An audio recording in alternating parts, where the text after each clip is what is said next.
Hello friends, હું ચૈતાલી.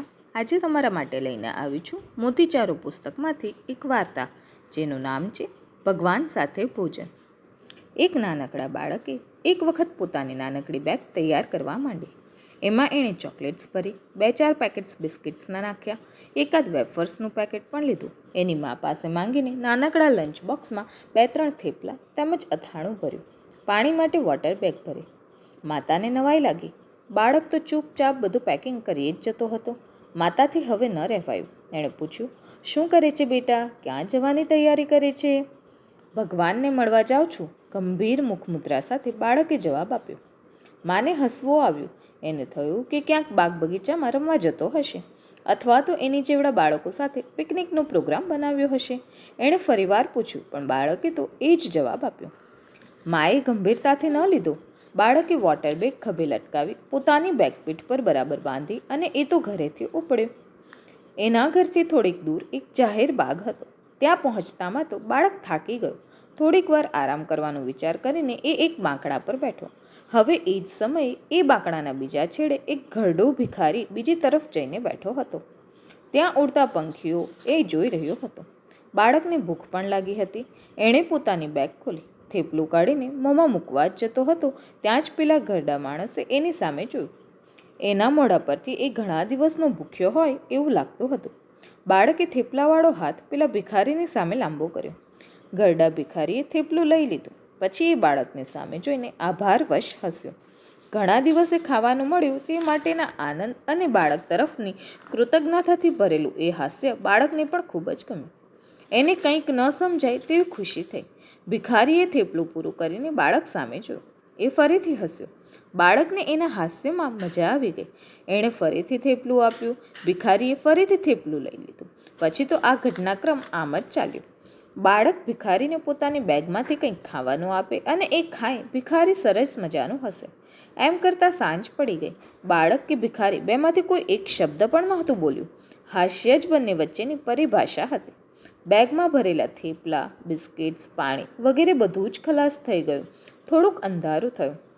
બાળક હવે પોતે ઘરે જવું જોઈએ એવા વિચાર સાથે ઊભો થઈ ગયો. પોતાની વસ્તુઓ ખભે નાખીને એ ઘર તરફ ચાલ્યો. થોડીક દૂર ગયો હશે ત્યાં જ કંઈક યાદ આવ્યું હોય એમ ઊભો રહી ગયો. વોટર બેગ અને થેલો નીચે નાખીને દોડતો પાછો આવ્યો.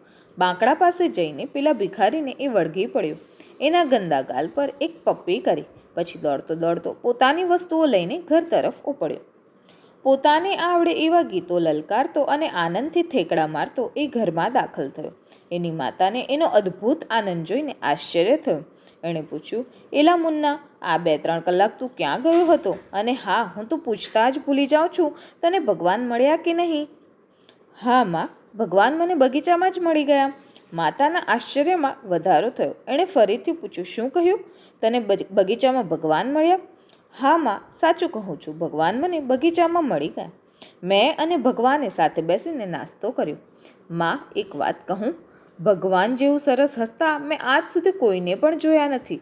એ એટલું સરસ હસતા હતા માં કે મને તો મજા આવી ગઈ. અમે નાસ્તો કર્યો અને એકબીજા સામે ખૂબ હસ્યા. માં, ભગવાન કેટલું સરસ હસે ને! અને માં, ભગવાન ખૂબ જ મોટા અને ઘરડા હશે એ પણ મને આજે જ ખબર પડી. માં તો બિચારી શું બોલે?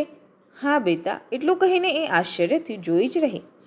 આ બાજુ પેલો ભિખારી પણ પોતાની ફૂટપાથ પર ઉપડ્યો. એ પણ ખૂબ જ ખુશ હતો.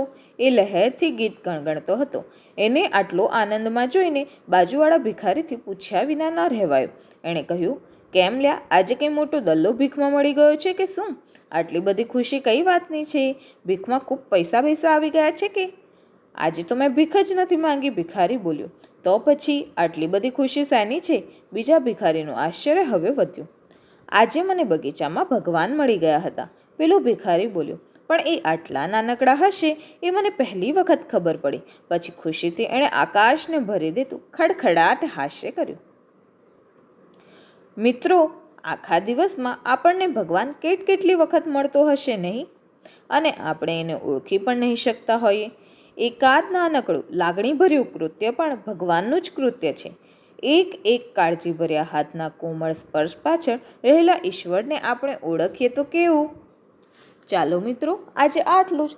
ફરી મળશું નવી વાર્તા સાથે. ત્યાં સુધી ચેનલ સબસ્ક્રાઈબ કરી દેજો અને નોટિફિકેશન્સ ઓન કરી નાખજો. વિડીયોની લાઈક જરૂર કરજો. Bye bye.